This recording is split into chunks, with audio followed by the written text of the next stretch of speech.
Il y a des années, au moment où j'ai pris la décision de m'acheter des toiles dans des ventes aux enchères campagnardes, j'ai décidé également d'en effectuer la restauration moi-même, ou d'essayer.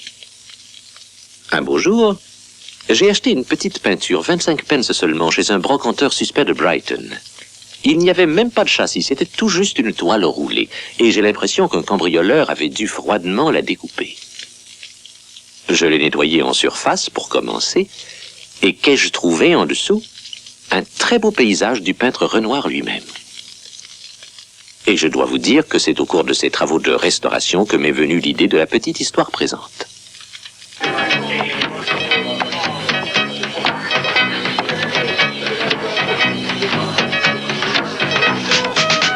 Le caviar, enfin, le caviar, parfait. Ça va, c'est Merci. très bien, Clarence, mettez le caviar aussi. Voilà, c'est bon. Et où en étais-je, au fait? Ah oui, je suis dans l'avion qui me ramenait de New York. Là, je me suis retrouvé assis à côté de Paul Mannheim. Et vous le connaissez? Le critique d'art célèbre. Bref, nous avons sympathisé tous les deux. Et profitant de son passage à Londres, il est passé à la maison, histoire de voir mon Picasso. Et là, il l'a regardé. Et il a déclaré, je reviendrai le voir quand vous l'aurez mieux nettoyé. Voilà, inutile de dire que je n'ai pas apprécié le commentaire.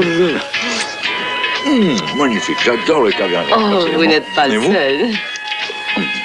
Oh, il est formidable. Que vous disais-je? Vous parliez de Picasso, non? Ah oui, effectivement, oui. Donc, Paul Mannheim est venu voir mon Picasso et il m'a dit qu'il reviendrait. J'ai donc appris à effectuer ce travail moi-même et la moitié du Picasso est vraiment comme d'âge maintenant. Non, gardez-le. C'est ça marche. Néanmoins, je me débrouille assez bien. Tout ce qu'il faut, c'est avoir la main ferme et un peu de patience. Les restaurateurs professionnels, du moins ceux qui le prétendent, gardent jalousement les secrets de leur art. Ce n'est qu'un prétexte pour augmenter les prix. J'ai décidé de ne plus payer ces prix exorbitants. Non, mon ange, pour ma propre collection. En tout cas, je nettoierai moi-même les tableaux et au besoin, je les restaurerai. Personnellement, je préfère les avoir sous la main plutôt que... Oh, je ne suis qu'un bavard impénitent. Non. C'est très intéressant, mais j'ai eu une journée éreintante. Pardonnez-moi, je vous en supplie. J'apprécie réellement votre compagnie. Non, je ne suis qu'un vieil imbécile qui ne sait même pas parler à une jeune femme. Oh, Lionel. Je vous promets de ne plus recommencer. Voulez-vous danser? Non, restez assis. Je suis on ne peut mieux à vos côtés, Lionel. Devrais-je vous le répéter? Oh, très cher Lionel. Tu fais, c'est fini. Oh, s'il vous plaît, Clarence, apportez-moi l'addition, s'il vous plaît.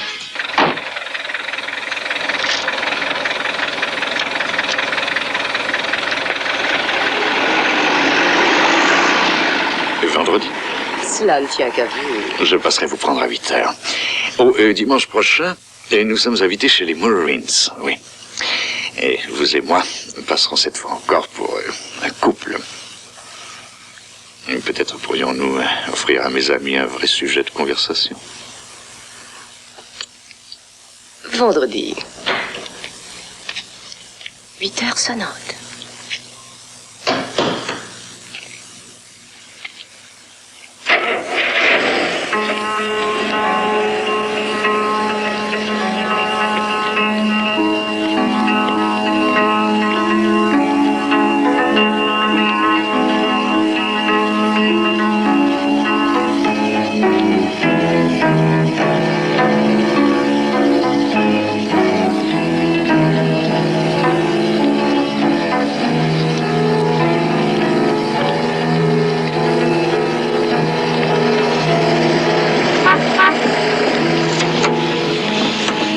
Lionel!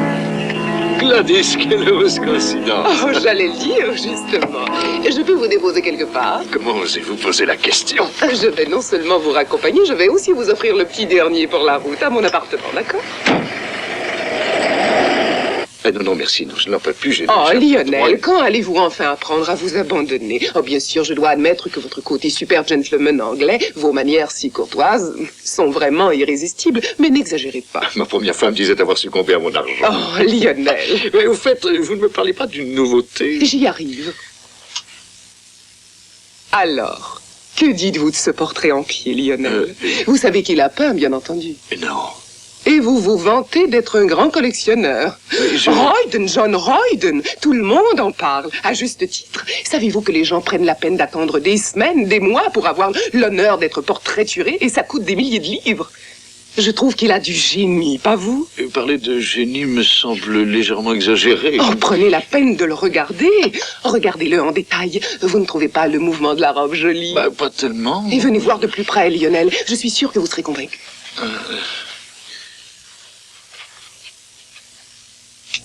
Qu'en dites-vous maintenant? J'en dis que ce monsieur a mis beaucoup de peinture.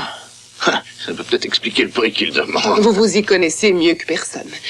C'est pourquoi je vous confierai un grand secret. Non, Gladys, Il s'agit probablement du secret le mieux gardé de Londres, secret de femme qui plus est. Il n'y a guère plus qu'une bonne quarantaine de femmes pouvant prétendre le connaître et aucun homme, naturellement. Aucun sauf John Royden en personne. Je ferai exception pour vous et pour vous seul. Non, je vous remercie pas de secret, je préfère rentrer chez moi. Oseriez-vous refuser un tel privilège, Lionel? Allez, je vous en prie, venez vous asseoir à côté de moi. Mais avant toute chose, promettez-moi de ne pas en souffler mot. C'est promis. Bon. Alors voilà. John Royden ne fait que des portraits de femmes, vous n'êtes pas sans le savoir. Je l'ignorais. Vous avez malgré tout remarqué l'épaisseur de la peinture. Ça saute aux yeux. Et savez-vous pourquoi? Non. Eh bien, quand je suis venue pour la première séance, John m'a fait remarquer que les portraits en pied, ceux de femmes principalement, semblaient artificiels, sans vie, comme si la robe du modèle était drapée sur un squelette en bois. Il m'a demandé si j'en connaissais la raison. La connaissez-vous, Lionel? Non, je n'y vois aucune raison. Selon John Royden, c'est parce que l'artiste peintre lui-même ne sait pas réellement ce qu'il y a sous la robe du modèle qu'il étudie.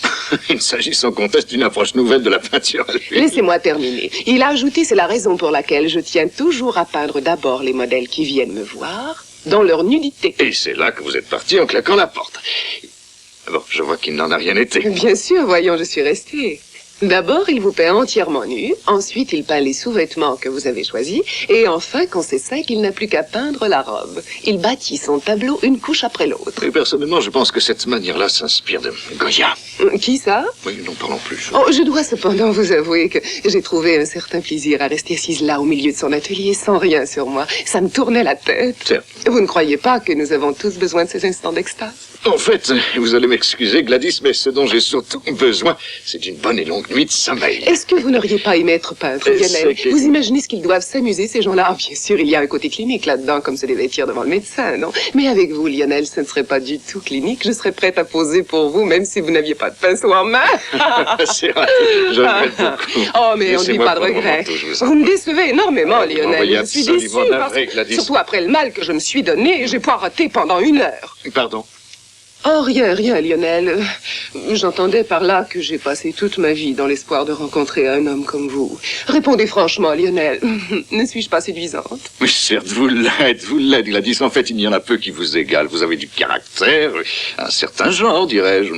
Et j'avoue que ce sont des qualités que j'admire infiniment. Mais à vrai dire, je m'essoufflerais en vous suivant. Je marche et vous galopez. Oh, où allez-vous chercher cela? Je suis plutôt à l'étroit dans ce monde trop moderne.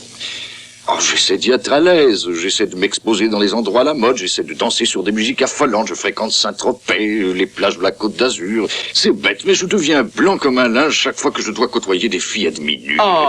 En réalité, je ne suis jamais arrivé à croire à ces fréquentations d'un jour. Oh, mais vous êtes de ceux que l'on ne peut oublier, Lionel. Vous me flattez, Oh, si je vous avais connu il y a des années, avant de rencontrer Georges Ponsonby. Bon, avec un nom comme celui-là, ça ne pouvait pas durer. Ponsonby. Moi, je croyais que le 3e serait le bon. Je suis très sensible à ces marques d'affection, Gladys, mais malgré toute ma bonne volonté, je ne puis me défaire d'autres engagements. Ah, vous voulez parler de Jeannette de Pélagia? Oh, vous êtes au courant, cher ami? Si je ne l'étais pas, je serais vraiment la seule. Et je sais aussi qu'il n'y a rien entre vous deux, n'est-ce pas? Et où avez-vous vu ça? Dans le Times, peut-être? Pas du tout, j'ai entendu Jeannette le dire. Elle vous a fait des confidences, à vous? Non, et sachez bien que je déteste les racontards. Mais je m'en voudrais de ne pas vous signaler qu'elle se permet des commentaires désagréables sur Quel vous. genre de commentaires, entre autres? Oh non, Lionel, je ne peux pas vous les répéter, c'est Alors, trop... quel genre de commentaires? Attendez, oh, il va de soi que Jeannette plaisantait, sinon je n'oserais jamais vous le dire, mais si j'ai bonne mémoire, elle affirmait qu'elle s'ennuyait comme un pou. Comme un pou, dites-vous? Façon de parler. Non, par hasard, je me suis retrouvée à côté d'elle l'autre jour chez le coiffeur et quelqu'un lui a demandé si elle accepterait de sortir le soir suivant et je l'ai entendu répondre non, je dîne avec Lionel Lamson. Un garçon charmant, faut avouer, mais c'est curieux qu'il ne voit pas que je m'ennuie comme un pou quand il me parle d'art. Alors vous devez sûrement rêver. Ah, mais non, pas du tout. La preuve, c'est qu'elle a épilogué très longuement sur le sujet. J'en ai beaucoup trop dit. Ne me demandez plus rien, Lionel. Non, maintenant, il faut tout dire. Je vous le demande avec insistance. Non, c'est trop affreux. Gladys. Bon, mais il faut que je boive autre chose ou bien... Oh, je ne peux pas faire ça parce que vous allez m'en vouloir et je serai trop malheureuse. Gladys, j'ai le regret de vous dire que si vous vous taisiez, ce serait la fin de notre amitié. Bon. Moi, c'est ce que j'ai entendu que je vais vous répéter. Je jure de ne pas inventer un mot. Bref, elle a dit l'ennuyeux avec Lionel, c'est qu'on sait d'avance ce qui va arriver, du début jusqu'à la fin. Avant tout, il faut aller souper toujours au même grill room et il faut toujours aller à la même boîte de nuit. Et pendant 2 heures, il faut que je l'écoute glousser sur ses peintures. Ah, ses peintures. Ensuite, il faut qu'il allume un cigare et qu'il me souffle la fumée dans le nez. Finalement, on rentre en taxi et devant chez moi, pendant que je fouille dans mon sac pour chercher ma clé, il me regarde avec des yeux de merlan frit. Eh bien, Lionel, vous ne me dites pas au revoir ? Mais vous avez oublié votre manteau. Oh. Tu es la reine des putains, Gladys, chérie. Oh. Ah, Dieu soit loué, vous êtes là. Bonjour, monsieur. Je m'inquiétais, votre lit n'était pas défait. Votre café est servi. Je m'en occuperai. Vous faites bonjour, Wilkins. Je vous laisse, monsieur. Merci.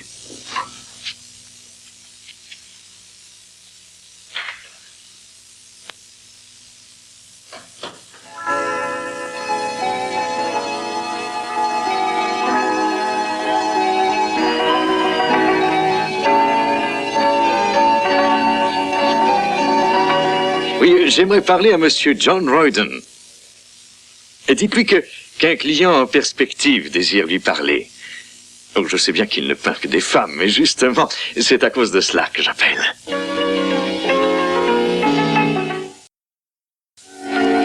Monsieur John Royden. Oh, qu'il prenne la peine d'entrer. Prenez un siège, monsieur Royden. John. John. J'aimerais vous demander quelque chose d'inhabituel, John. Quelque chose d'assez personnel, et j'ose espérer que je puis compter sur votre discrétion. Cela va sans dire. J'aimerais que vous puissiez peindre le portrait d'une certaine dame. En fait, je poursuis 2 buts. Posséder un Royden dans ma collection et un portrait d'elle en plus. Et ceci dit, il y a des complications. Et par exemple, je n'ai pas du tout envie que la dame en question sache que c'est moi qui vous ai prié de réaliser ce portrait. Pourquoi? Elle est mariée? Pas encore, en fait. Ne cherchez pas à comprendre le pourquoi, car voyez-vous... Je fais de la peinture, je suis un artiste et je ne suis pas là pour questionner. Toutes ces histoires de bonnes femmes ne m'intéressent pas. Oh, vous m'excuserez, mais j'ai cru comprendre que vous vous spécialisiez plutôt dans les femmes, les portraits de femmes et... Oui, vous aviez bien compris. Les femmes m'inspirent, vous voyez ce que je veux dire? Très bien. Je les peins uniquement si elles m'intéressent. Oui, j'ai l'impression que nous allons nous entendre. Avez-vous entendu parler d'une dame, au demeurant très belle fille, Jeannette de Pélagia? Ah oui, il n'y a pas une revue où ne paraisse sa photo. Certes, elle est encore mieux au naturel, mais bientôt vous la connaîtrez. Et ceci dit, je vous demanderai d'effectuer un portrait en pied, 2 fois la grandeur de ce Matisse original. Environ 1 mètre sur 1 mètre 50. Exactement, et surtout qu'elle soit debout, car pour moi c'est la posture où elle est le plus gracieuse. Écoutez, monsieur Lamson, Lionel. si vous voulez. Je fais de la peinture. Vous l'avez dit. Et comme tous mes confrères, c'est mon gagne-pain. John, sachez que je suis prêt à vous payer 2 fois plus que vos honoraires habituels, si toutefois cela suffit. Ah oui, je me rappelle bien d'elle. Cette dame possède un beau visage, en effet. Un visage intéressant, dirais-je. Bon, en somme, il ne reste plus qu'à effacer une difficulté. Comment pourrait-on faire pour que mademoiselle Jeannette et vous entriez en contact sans que cela éveille ses soupçons? L'idéal serait de provoquer une coïncidence. Je vous suggère de lui dire quel est le genre de modèle que vous cherchez depuis des années. Visage idéal, silhouette idéale, couleur d'yeux idéale. Vous voyez ce que je veux dire. Ensuite, vous lui demanderez si elle accepterait de poser, gracieusement bien entendu. Et je sens qu'elle sera ravie de vous prêter son concours. Résidence de monsieur Lamson. Ah oui, bonjour, Miss de Pélagia. Non, il n'est pas revenu de Saint-Tropez, fort malheureusement. Oh, veuillez attendre un moment, je vous prie. On vient de sonner à la porte.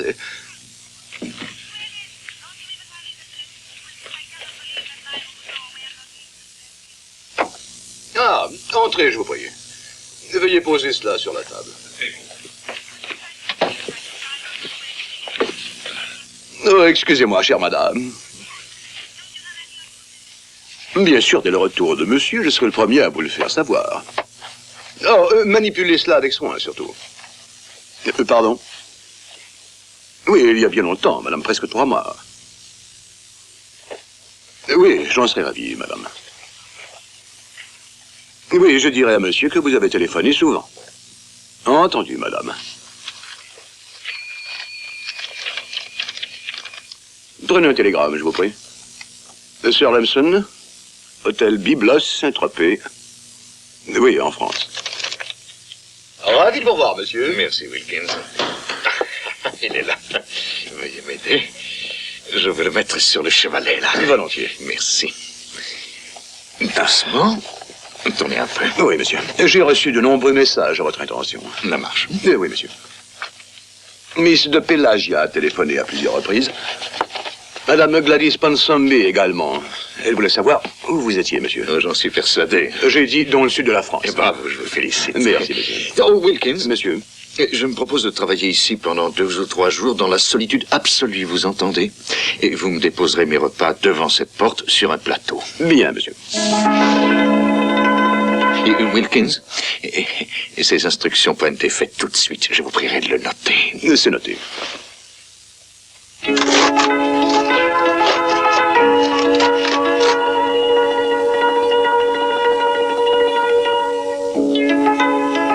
Parfait.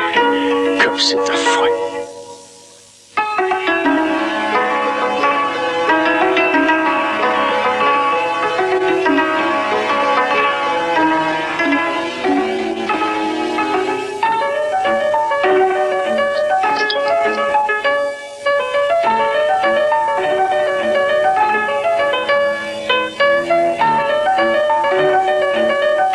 Je me croyais mieux faite.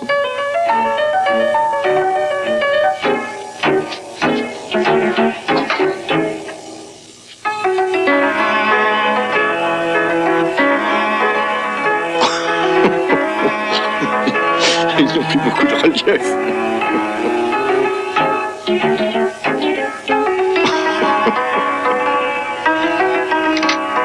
Ah, Jeannette.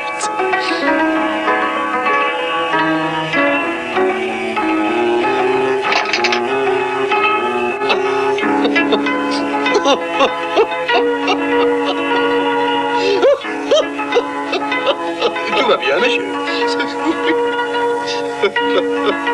Tout va très très bien. Oh, on ne peut mieux.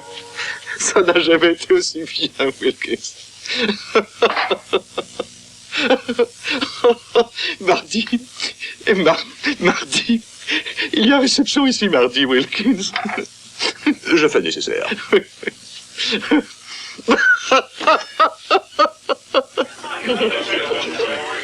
S'il vous plaît.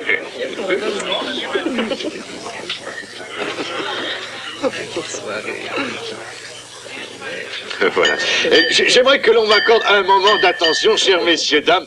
Et voilà, je vous ai promis une surprise et je vous affirme que vous ne serez pas déçus. Bon, vous êtes prêts, Wilkins? Oui, monsieur. Et maintenant, nous allons voir la merveille que j'ai promise.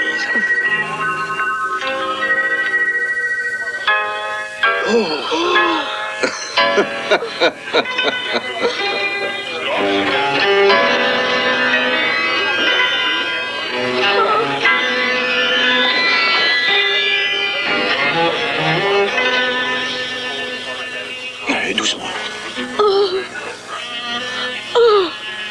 Doucement, madame. Là, appuyez-vous sur moi. C'est horrible. Reprenez-vous.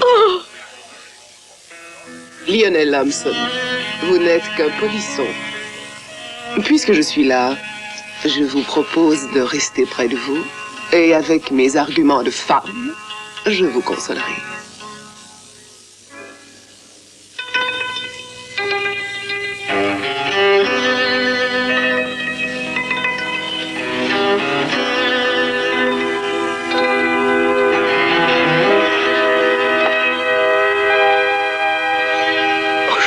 J'ai envie de vous. Laissez-moi, je vous en prie. Monsieur, vous m'excuserez, je n'ai Je plus la peux en terre prie. Ayez l'obligeance de nous laisser seuls, Wilkins. Bien, madame. Je voulais surtout vous dire une chose. Je n'ai pas de rancune, non, puisque vous êtes pardonné, Lionel, vous êtes pardonné. Ce n'était qu'une plaisanterie, voilà tout. Mais n'écoutez jamais ce que les gens racontent, ils ne peuvent pas savoir. Savoir que je vous aime, Lionel. Ils ne savent pas que je vous aimerai jusqu'au dernier jour. Jeannette, mon ange aux yeux clairs. Il fallait que je vous le dise, Lionel. C'est pour vous. C'est un présent qui scellera la paix revenue. Vraiment, je ne sais que dire. Oh, Jeannette, les excuses ne seraient pas suffisantes. Oh, elle serait surtout inutile. Oh, du caviar. Sœur. Oh, je suis gâté. Merci, Wilkins.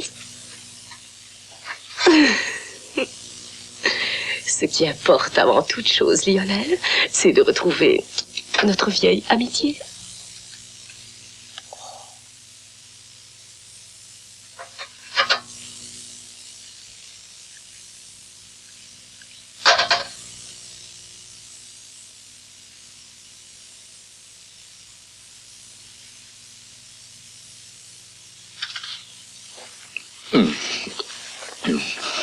Oh, c'est un vrai délice de Dieu. Oh, je ne peux pas résister.